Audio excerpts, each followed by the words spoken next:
everyone, you're welcome to this edition of The Inside. I am Babli Jonathan and we are coming to you from our headquarters in Cameroon's economic capital, Douala. Today, we are looking at the emancipation of Africans and the African continent, November 30, 1989 to November 30, 2023. 34 years after the death of Cameroon's first president, Amadou Ahidjo. His corpse is still in Senegal, where he was on exile. He was one of the African leaders who spoke passionately about a strong and united Africa. And after the death of African Pan-Africanist leaders like Nelson Mandela, Leopold Sedar Senghor, W.E.B. Du Bois, Marcus Garvey, Julius Nyerere, Martin Delany, and of course Kwame Nkrumah, and Thabo Mbeki, George Patmore, and of course Muammar Gaddafi. Where is the continent today? A continent plagued by wars, conflicts, crisis, economic hardship, poverty, despite its rich natural and human resources being exploited to the benefit of some few individuals, notably those in the ruling class and foreign nations. We want to look at the emancipation of Africans and the African continent. Meet our guest in some few seconds.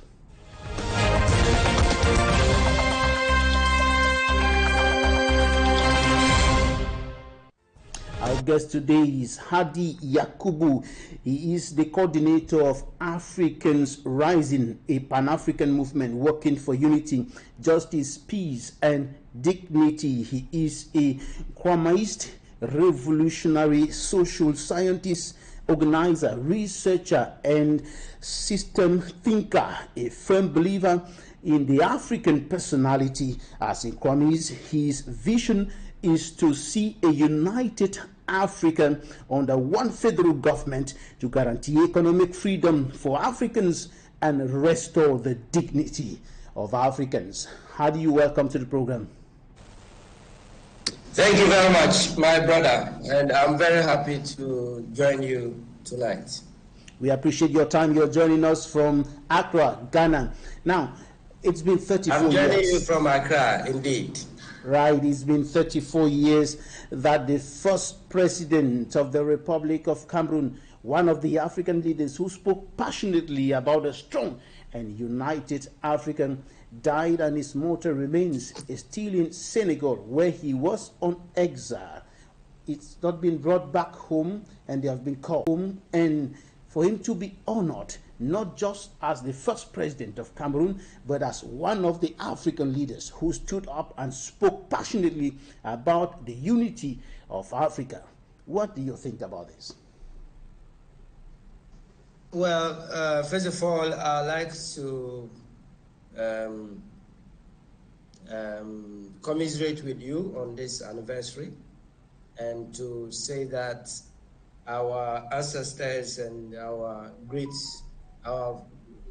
grandfathers and great-grandfathers have left an enormous task for us to complete, a task that calls for unity, a task that calls for Ubuntu, a task that calls on us to eschew, to move beyond the artificial borders that were created by colonialists to bring about division between us so that they could conquer us.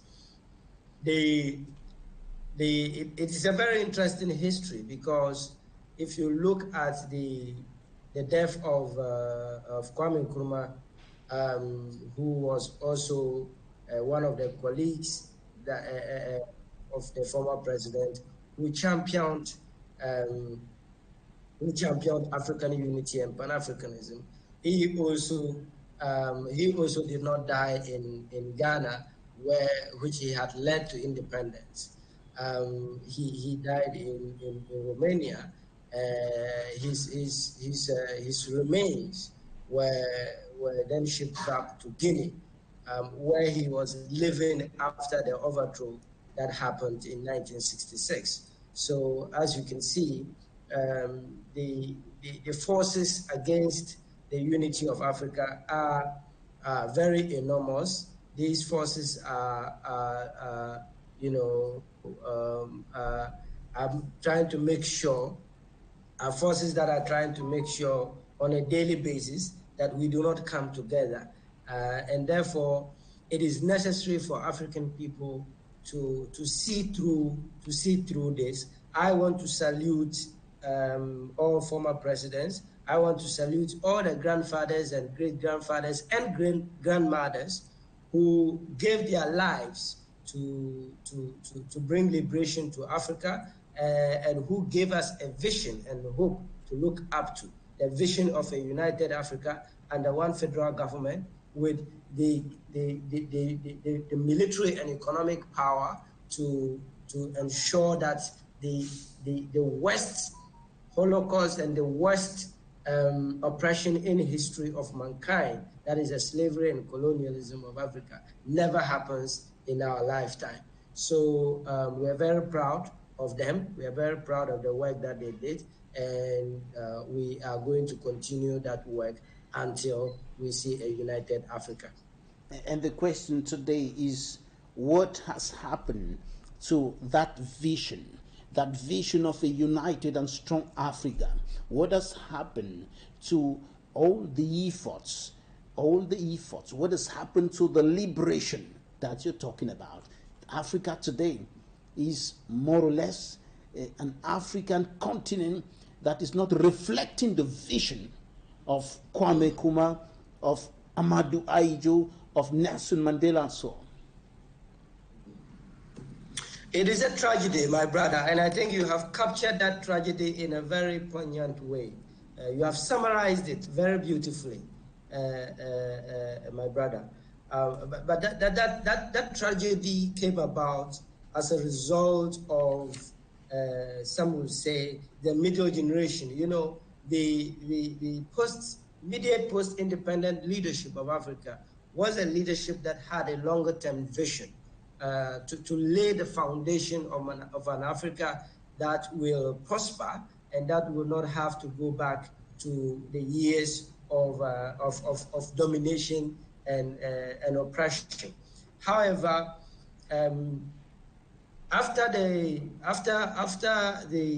this particular generation transitioned, and as you know, a lot of them were either killed or overthrown by puppets, by puppet internal enemies that were funded by the external forces that you know created these divisions in the first place. We're talking about the United Kingdom, we're talking about United States of America, we're talking about France, we're talking about Spain, we're talking about Belgium, we're talking about these European colonial thieves that came here to steal, you know, our resources and rape our women and pillage our environment. So that middle generation could not take up the baton. And I think that after the overthrow and after the transitioning of this immediate post-independent generation, the generation that took over only saw an opportunity to steal, only saw an opportunity to oppress their own people, only saw an opportunity to amass as much wealth as they could for themselves and their families. And that is the same generation that is still ruling Africa today. So that is what has sent us perhaps 50 years back in terms of our resolve to achieving the prosperous, united Africa that we. But I'm confident and I'm hopeful that a new generation is emerging. And if you look at the trends of if you look at the trends of Pan-Africanism, you will see that a new generation of Pan-Africanism is emerging. And that generation is taking up the wisdom and the teachings of the independence era generation, who saw the connections between Africans and Africans, both in Africa and those in the diaspora, and saw that it is in unity that we will have the strength that we need to confront our enemies and to ensure the prosperity that we desire. So this generation is what I'm hopeful about, and I think we have to be very deliberate and conscious about nurturing that mindset, that consciousness, about building that conscience, quick to feel the sufferings of each other, and quick to hear about the things that we need to hear and talk about as a people, so that we are moving together with one vision, and that vision being prosperity for Africans, using the resources that we have. It is very, very tragic that Africa is endowed with so much resources. Africa is endowed with so many minerals, so much resources. However, our people continue to wallow in poverty. Our governments continue to go and borrow and put us in debt. It's a glimmer of hope. And we have to be deliberate in charting that path and in creating deliberately the future that we are looking for, so that in future our grandchildren and their grandchildren will not have to suffer the suffering that we are suffering right now. Adi YAKUBU, you're part of that new generation of Pan-Africanists, but leaders, the leaders of African countries, are expected to be at the forefront. Are expected to be championing this cause of Africa's unity, a strong and united Africa. But that seems not to be the case. What can possibly explain that? Well, one of the things that we have to do is to ensure that we build that Pan-African mindset as the controller of politics. And hear me out. What I'm saying is that the new generation that is coming up, the new generation of Pan-Africanists, need to be deliberate in our approach to democracy, to Pan-Africanism and African unity. It is obvious that we cannot rely on the leadership. They have completely failed. It appears they don't even have any idea of what Pan-Africanism's goal and objective is. Or if they have that idea, then they do not have the conscience to understand that what we are looking for is economic prosperity and political freedom for our African people. And that the only way that we can guarantee that is by, uniting our forces and moving on together as one. They do not have that agility. They do not have the capacity. They do not have the intellectual ability and the intellectual capacity to comprehend the complex issues of African unity and Pan-Africanism, especially within the context of the geopolitical currents that we are witnessing. So the young generation of Pan-Africanists that are emerging, we have to be very, very deliberate in working together to carve out the future that we desire, and making sure that we create an environment, a political environment that is conducive to Pan-Africanism, such that anybody who is not, who is not a promoter of Pan-Africanism, who is not a promoter of African unity, is going to be incapable of ascending to any leadership position in Africa. And once we reach there, then we would have been well on our way to the kingdom of a united Africa. And I believe, I think one other thing that we need to ensure that we all understand is that African unity is not an end in itself. It is a means to an end. And what is the end that we are looking for? The end of prosperity, economic prosperity, and political freedom within our own continent, within our own country, so that we do not sit down here and be dictated to by imperialists like the United States, or the United Kingdom, or France, or any of these other imperialists that are still controlling our economies, that are still creating division and wars. As we sit now, there is constant war going on in the Democratic Republic of Congo. There's constant war going on in Sudan. There's constant war going on even in Cameroon, where we are speaking now. And these are the historical divisions that have been sowed by these imperialists. We need to come together as one and solve our problems. The Kwame Nkrumah said that the black man is capable of managing his own affairs. We need to show ourselves, more than anyone else, that we are indeed capable of managing our own affairs. And I think that as a young generation, this is our calling and this is our challenge. And we are up to it. We just need to come together and work towards it, and we will achieve it. Now, for the vision of a united and strong Africa to come to physical manifestation, decision making, policies, actions that lead to that can lead us towards this perspective are supposed to be taken by those to whom we have conferred power, to whom we have conferred authorities, to whom citizens have given the authority to act, to decide on their behalf.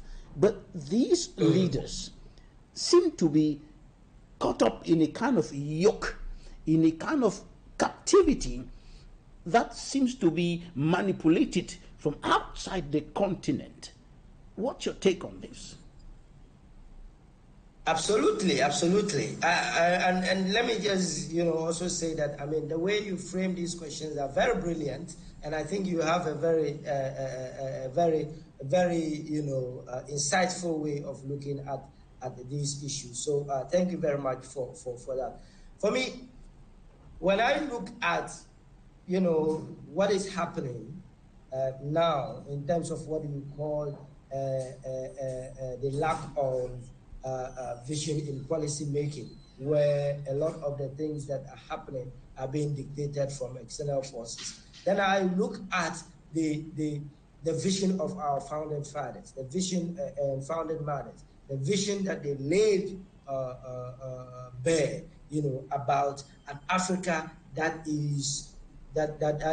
can stand on its own toes, an Africa that takes its own destiny into its own hands. And I weep, frankly, because the very system that Kwame Nkrumah described in 1965 as neocolonialism, where we seem to be independent, but only in name, whilst we are being controlled from outside and by outside forces for the interest of outside forces, is very, very, very, very tragic. But clearly, that is a result of the lack of Pan-African thinking in our political leadership.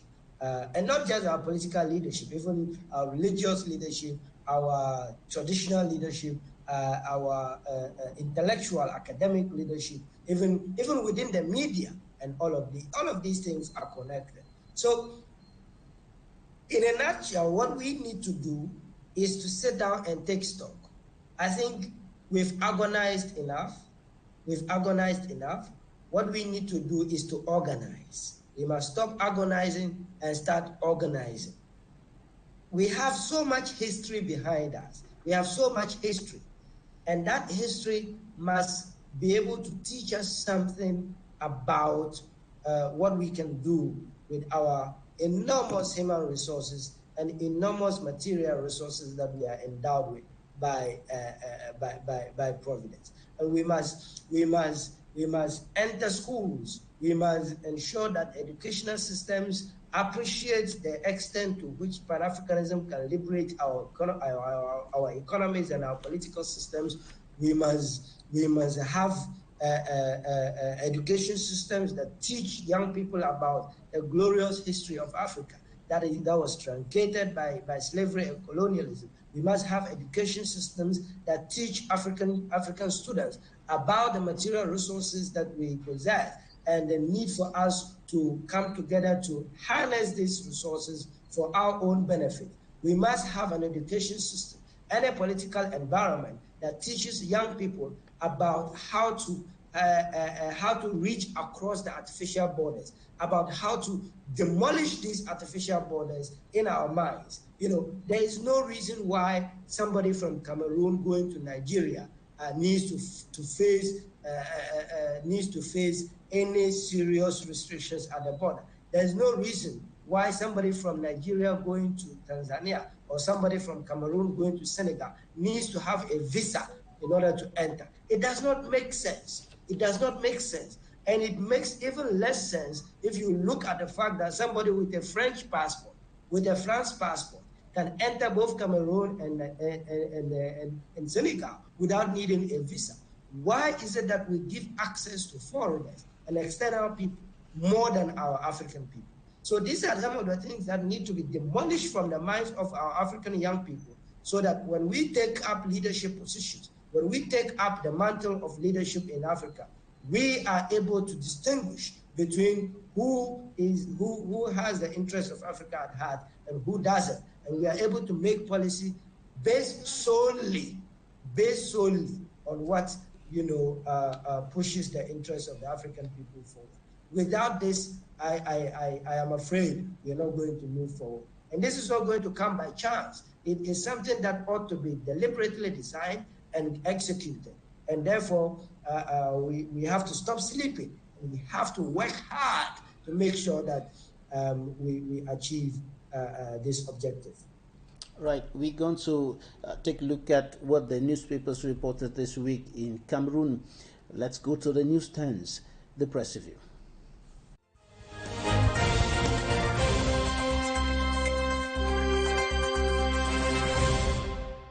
The Guardian Post reports the killing of 4 persons in a bar in Bamenda by armed men.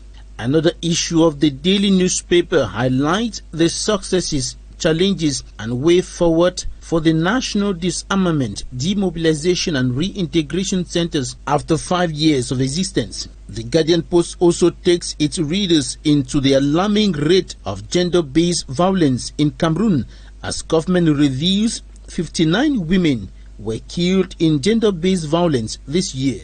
On the same issue, Cameroon Insider exclaims, "Enough is enough," and human rights, public policy and gender equity advocate Janet Kem unveils blueprint on ending violence against women.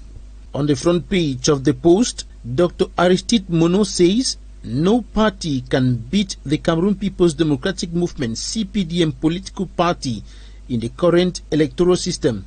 According to Municipal Update, Social Democratic Front (SDF) National Chairman Honorable O.C. Joshua fires Barrister Adeline Jomgang and appoints John Donatus as new Secretary General of the party. The median, in view of contract termination, the electric energy company Eneo demands Cameroon to pay amazing 160 billion francs yearly. Observers say this amount is unrealistic given the many shortfalls witnessed since 10 years of Eneo's presence in Cameroon. They urge the government to negotiate a fair deal.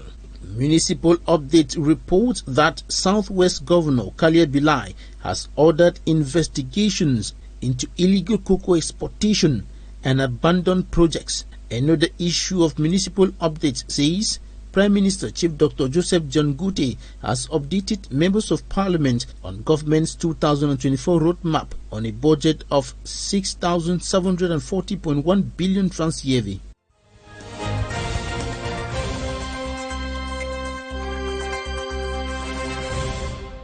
Welcome back. We are still with our guest, HARDI YAKUBU, coordinator of Africans Rising, a Pan-African movement working for unity, justice, peace, and dignity. Thank you for your time once more. Now, when we look at the continent today, wars, as you mentioned earlier, have become almost a way of life in many African countries today. People are dying every day. Women, men, children, soldiers are killed almost every day. Here in Cameroon, for over close to 7 years now, there's been a war, a conflict, an armed conflict in the northwest and southwest regions of the country. Extrajudicial killing, destruction of properties, displacements of hundreds of thousands of people. And this is what is happening in many African countries today. What is the problem? Is it just about foreign influence, or it is also about us Africans? Yes, I think it is both. Let us not shy away from the fact that some of the solutions can be sought from our own internal sources. It is both in the sense that the divisions serve the purpose of certain foreign forces, certain external forces that need us to be divided and to be fighting amongst ourselves so that we will be distracted and they can easily steal the resources that we have on the ground, that we have been provided with by Providence. So that foreign element is there and is constant. It's a constant in the equation, and we need to be able to stamp it out. But we also have internal enemies. We also have people internally whose main focus is to ensure that they amass wealth, and by so doing, they tend to collaborate with these external forces in their own way, so that they can completely devastate our communities, make us, continually fighting. When I look at the wars that are ongoing in Sudan, in Cameroon, in Democratic Republic of the Congo, in Eritrea, Ethiopia, in Mali, in Burkina Faso, and all of these countries, in Somalia, I weep, to be honest, because these are some of the places where major material resources are there. Resources and mineral resources are in these places, many of these places. And as we continue to fight against each other, what happens? The colonial, ex-colonial thieves will just seep in, take their things, and move away. And then they collaborate with internal enemies to give them licenses to mine, to give them all manner of things. In the process, also destroying our environment. So the answer is that we have an external problem. There is a problem. It has external causes, but it also has internal causes. And those, if we want to holistically deal with these issues, we have to tackle the problem from both angles and be able to not only deal with stamp out the external causes, but also be able to deal with the internal enemy that has hijacked the African state and made it a battleground for all these for the wealth of the continent that ultimately goes to benefit external people rather than us. And I think looking at it from that perspective would be able to help us to understand it more comprehensively and deal with it. But once again, it comes back to how we're dealing with it. In isolation, none of these African countries is capable of dealing with their internal security adequately. None of them, not even one. So again, it comes back to how united we are, that if we unite our forces, that if we come together with one mission, we would be able to deal with these security issues comprehensively. Because if you stamp out certain bad nuts in Cameroon, maybe they just need to go into Nigeria and regroup, and then you stamp them out from Nigeria, they only need to go into Benin to regroup and come back in.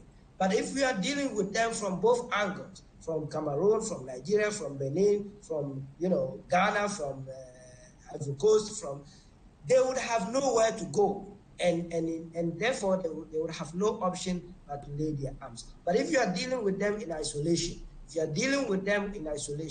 there are certain cases in which certain non-state forces, non-state army, have even more weapons than the army of the state itself. If you look at what is happening in Somalia, for instance, some of the non-state forces that are fighting, sometimes they have more weapons than the state army itself. So how are you going to deal with that? So it comes back to the point that now.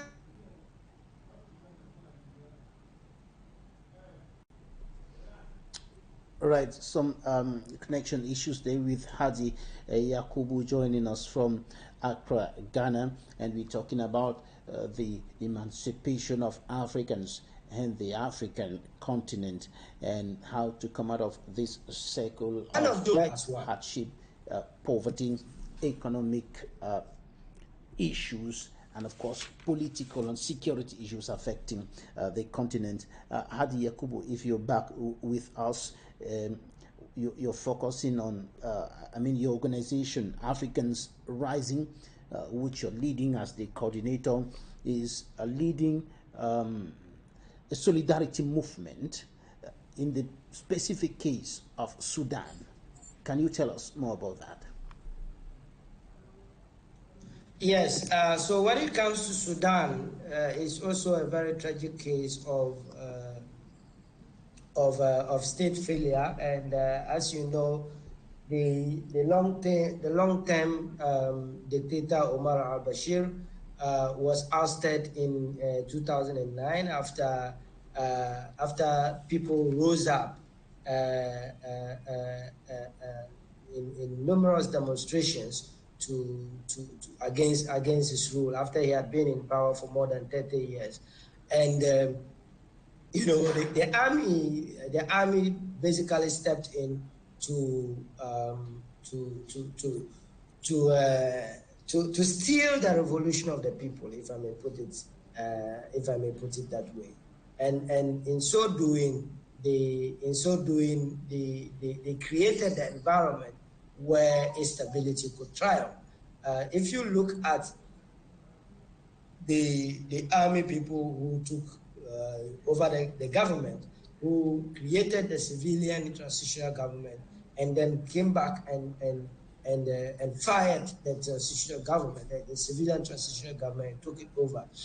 Those who are now fighting against each other, the Sudan Armed Forces and the Rapid Support Forces, were those people who were working together during the al-Bashir period to molest protesters and to clamp down on dissent. And now, when they ousted the civilian-led transitional government, they shared power amongst themselves with Burhan as the head and Hemeti, following him. Now they are the ones fighting against each other as protagonists who are looking for power. All of this is just because of power. Unfortunately, it has led to thousands of deaths. As we speak now, more than 9,000 people have been killed in Sudan by the war. There's indiscriminate bombing of markets, indiscriminate bombing of hospitals, and a lot of civilian infrastructure has been destroyed. So more than 9,000 people have been killed. Millions are internally displaced, living in camps, either in Sudan or in refugee camps in neighboring countries like Chad, South Sudan, and other countries within the East Africa region. Now, part of the tragedy is also that those who are living in these refugee camps are not getting enough humanitarian assistance, and it is very troubling. We are hearing stories of imminent hunger and imminent famine because of lack of food, because of like the kind of basic supplies that are needed for life to triumph are not present. So as Africans Rising, building Pan-African solidarity and unity, we have risen up to the occasion, and we are mobilizing humanitarian solidarity in the form of clothes, in the form of uncooked food, oil, and anything that Africans have to share. In the spirit of Ubuntu, we Africans are meant to share the little that we have when our friends are in distress. So we're doing this, and we are also doing the Sudan Day of Solidarity today, where we are doing marches and many other activities in at least 15 countries across the continent in solidarity with the people of Sudan. We say that the war must stop, and there must be humanitarian assistance to the refugees who have been displaced by the war. We call on all Africans to step up and to show solidarity.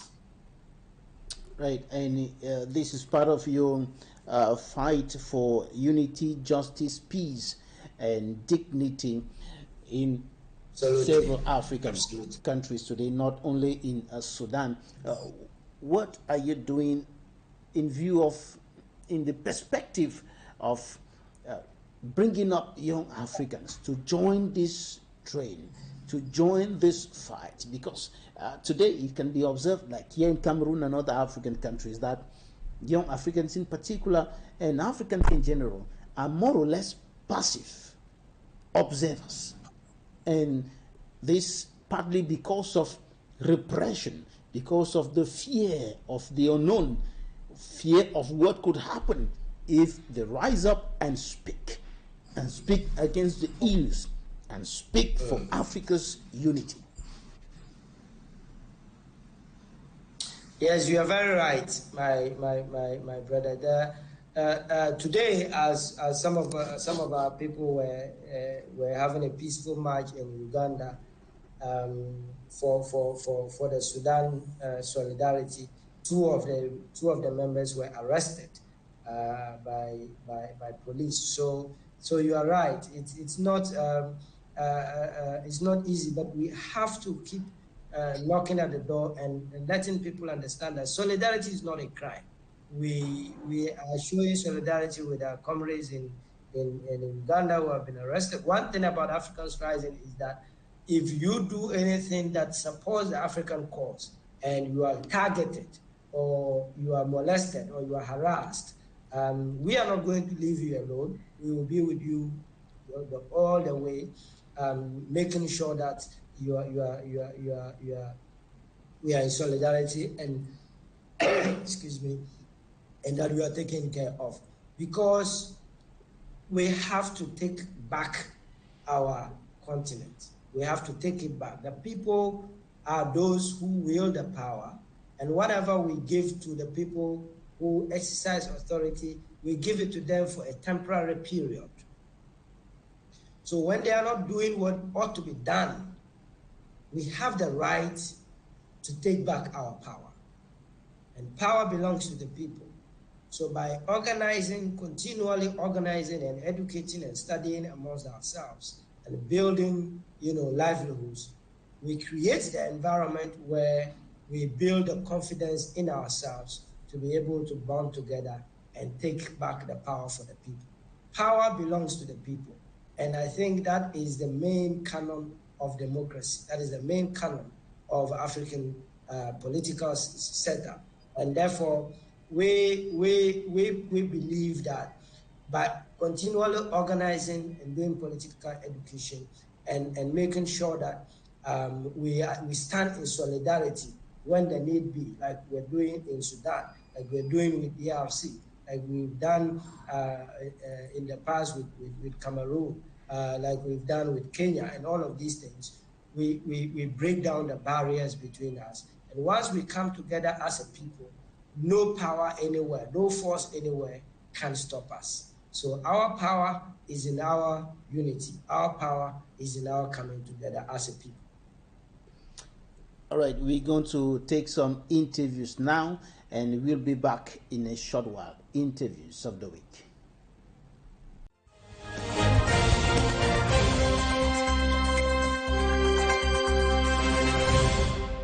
Thank you for this opportunity given to me to render homage to the first president of the Republic of Cameroon, and the person of late President El Hadj Amadou Ahidjo, who died on the 30th of November 1989 in Senegal. And unfortunately, his mortal remains is still in the cemetery, including his wife, in Senegal. Ahidjo is a statesman, and it beats my imagination that a day like this cannot be commemorated in his name. When I become president, one of the first decisions that I will be able to take is to make sure that the mortal remains of the former president and first president of Cameroon returns back to Cameroon and is buried officially. Ahidjo, in my view, was someone who felt that Cameroon came first in his modus operandi, in his agenda, in his objective, selfishness, and that is why the achievements in terms of road constructions, in terms of buildings, and many other infrastructures are still standing, even though some are dilapidating and have been abandoned. The finance bill is actually the budget of the state of Cameroon, and we are talking about 6,700 billion that will more or less regulate everything that will happen in Cameroon from the 1st of January 2024 to the 31st of December 2024. We raised an objection, a preliminary objection, on the fact that this bill was supposed to be tabled 15 days before the start of this session, and it was tabled barely 9 days to the end of our session, which makes it such that, just as I said, MPs are in the impossibility to present amendments. So we talked to the government bench, and we obtained from government, and we obtained from the other political parties, notably the CPDM, that members of the opposition will be allowed to table amendments even when the Finance Committee has started working, which is a disposition of our standing orders. And since the Finance Committee started working, it would simply have been impossible for us to table our amendments between midnight and 7 a.m. And so we obtained that from our blocking of the Prime Minister yesterday, and I guess we just have to work with that. And the government bench as well reassured us and promised us that this is the very last time the bill will be tabled with such a delay. We have seen that incitement to violence and hate speech are rapidly growing, and this also through the development of communication means, including social media. This is something requiring urgent action. This goes from legislative reforms to sensitization, but also to making sure that major professionals would also abide by all rules and norms regulating their professional conduct. If prevention is not always enough, it should be supplemented by sanction. And but we have an important message here. Prevention and addressing hate speech and incitement to violence should in no way lead to unjustified restrictions of the civic space and the rights to freedoms of opinion and expression, and the right to freedom of opinion and expression can even serve for the purpose to counter the hate speech being disseminated around.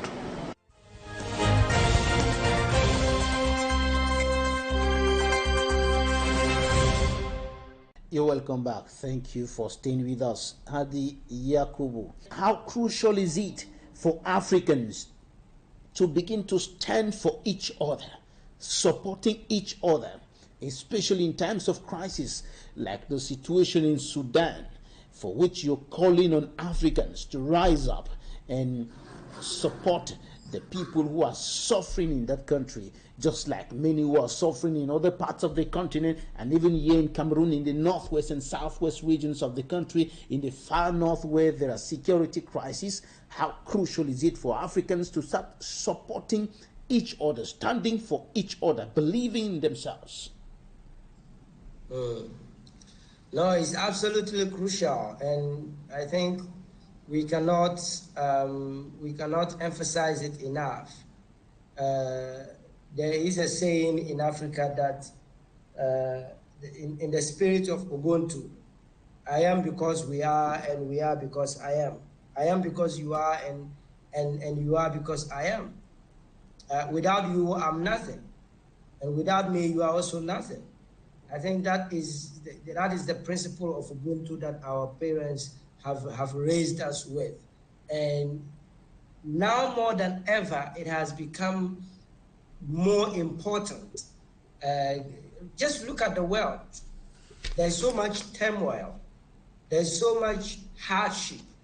There's so much crisis. And this is a time that we need one another more than ever before. And therefore, we have to stand up. We have to hold hands. We have to build together.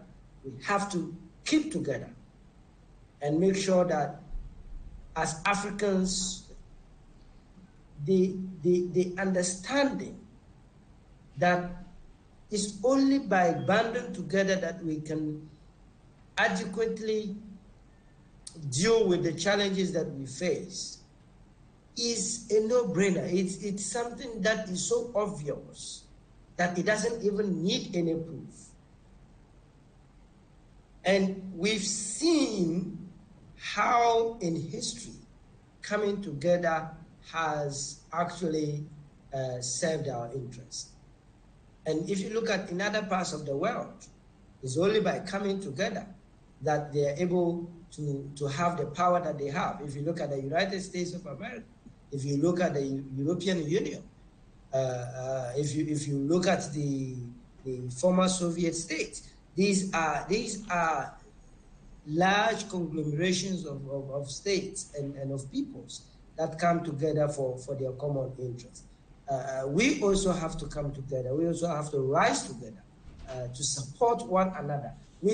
One thing that I'm always very unhappy about is the thinking somewhat that we have to appeal to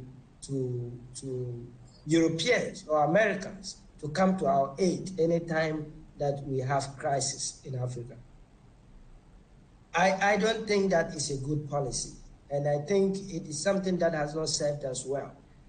We have to be able to deal with our own issues. I mean, come on, 1.3, 1.4 billion people, and we cannot solve our own problems. We cannot come together and resolve our problems. Come on.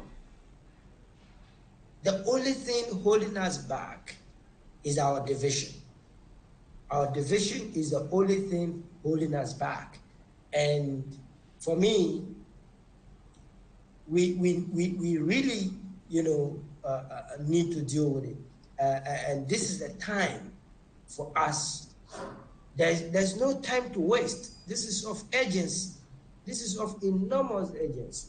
There's no time to waste, because now is when a lot of things are becoming very clear.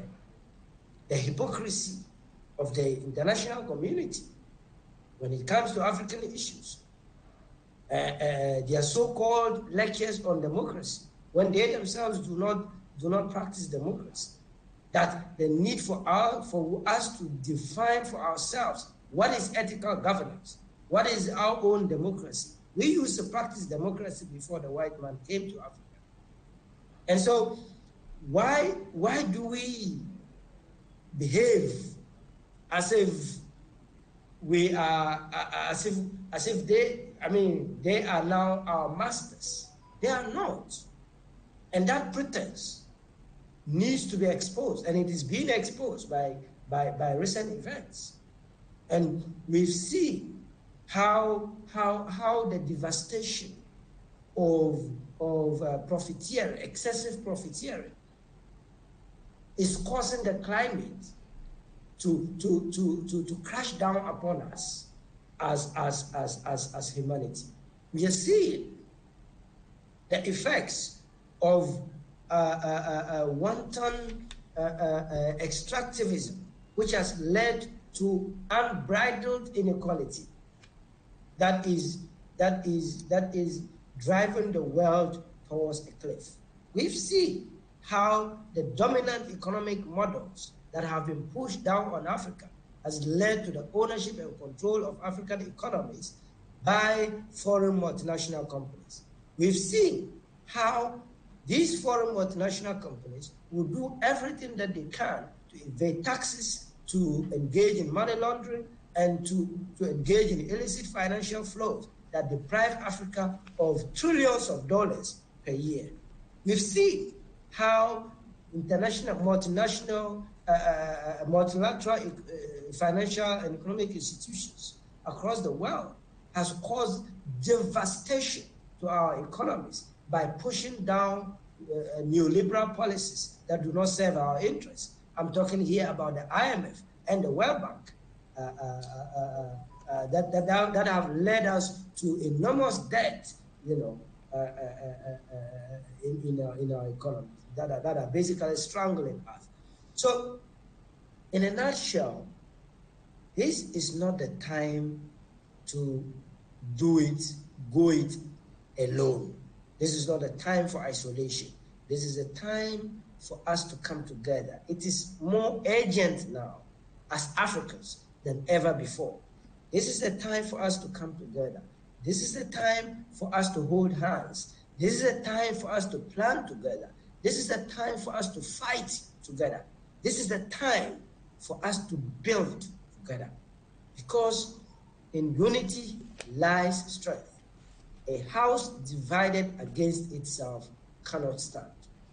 Right, YAKUBU, we are coming to the end of the program, but before we go, I want to get your opinion on this specific aspect of mindset. It is often said that transformation, change, begins from the mind. Today, many Africans, many young Africans believe more in things coming from France, from Italy, from the United States, from the United Kingdom, than those coming from Nigeria, from Cameroon, from Senegal, from Ghana, from Ethiopia, from Malawi, and so on. And young people in particular today in Africa believe that they can only make it out of the continent. What is your opinion about this mindset issue? Is absolutely crucial. I think in the old theoretic models of development, I mean, we've come across readings regarding what is usually called economic determinism, where the economic sphere of state formation or societal formation as a whole is dictated by the economic substructure, is dictated by what happens in the economy. So the politics, the religion, the education, everything else is dictated by what happens in the economy. I think that if there's any determinism of any sort, it is a mental determinism, cerebral determinism, that the mindset, engagement, the education system, it is what determines the healthcare, it is what determines the movement and structure of transportation. But it is not just, in my opinion, about recognizing the fundamental role that the mindset plays in all of this. I think a more important question to ask is, how did we get to a point where our mindset is so warped, collective mindset is so warped, that a lot of our people would rather, you know, risk their lives to cross the Mediterranean, moving to Europe, where a lot of our people would see imported goods as more valuable than locally manufactured goods, simply because those imported goods are coming from Europe. That we would look at our systems and we would look at our history and think that all of this is everything that is made or invented in history. A lot of people either out of ignorance or what, would see it as coming from white people. And I think that it has something to do with the historical events that happened, slavery, colonialism, and all of that. Because, you know, in order for these things to endure, they had to create a lot of mind-changing programs to convince the people that it was right to enslave them. So, by the use of tools like education, so the curriculum, education curriculum, you will see that in most African countries, people learned more about European history than African history. As a matter of fact, some racist, white racist historians made the bold but false declaration that Africa had no history, that the history of the African was the history of the endeavors of the European in Africa. Such arrogance. All right, HARDI, YAKUBU, thank you so much for your time. We have exhausted our time for this program. So, sorry for cutting you. We have exhausted our time. Thank you so much, HARDI YAKUBU, coordinator of Africans Rising a Pan-African Movement, working for unity, justice, peace, and dignity, and today calling on Africans to rise up as one man and support fellow Africans who are going through a very difficult humanitarian situation in Sudan as a result of the conflict going on there. Thank you so much for staying with us. That's it for today's edition of The Insight. You can follow the rebroadcasts of this program on Friday at 5 p.m. and you can also follow us on our YouTube channel and on Facebook. Thank you so much for staying with us. That's it for today. Goodbye.